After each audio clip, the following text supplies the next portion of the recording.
If you were looking forward to seeing Dante Exum potentially return to action for the Utah Jazz in the coming days, then prepare to be disappointed. Tuesday marked re-evaluation day for Utah's slew of injured Jazzmen, and unfortunately the verdict on Dante was the most discouraging of all. Though it was announced that Exum's sprained ankle is indeed making progress towards a return, that so-called progress is apparently quite slow. Dante is still out and won't be evaluated anew until after the All-Star break. That means he won't suit up for any of Utah's 6 remaining games between now and February 12.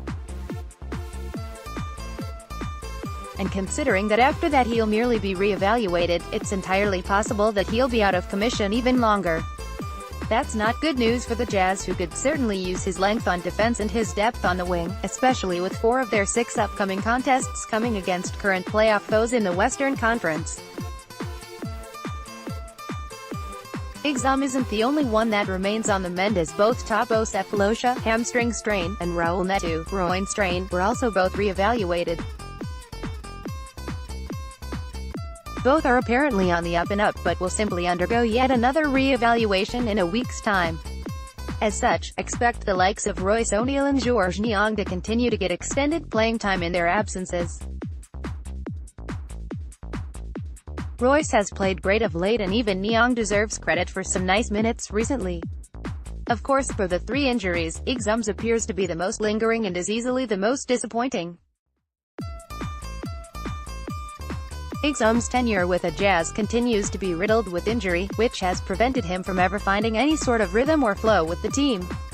One would aim to be optimistic that he could make a brilliant return, but based on his track record, it will likely be a slow path back to effectiveness for Exum.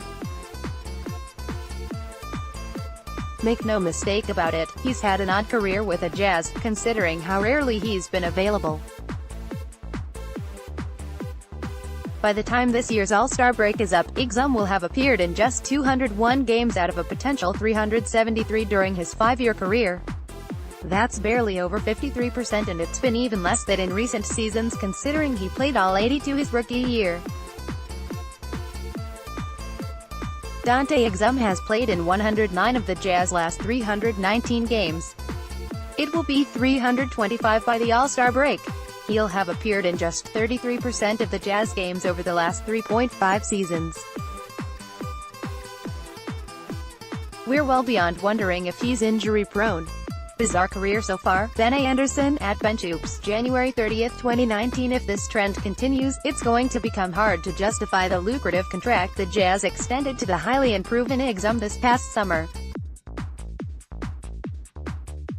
He's had some flashes, sure, but nothing nearly as vital as what the Jazz have long hoped he could be.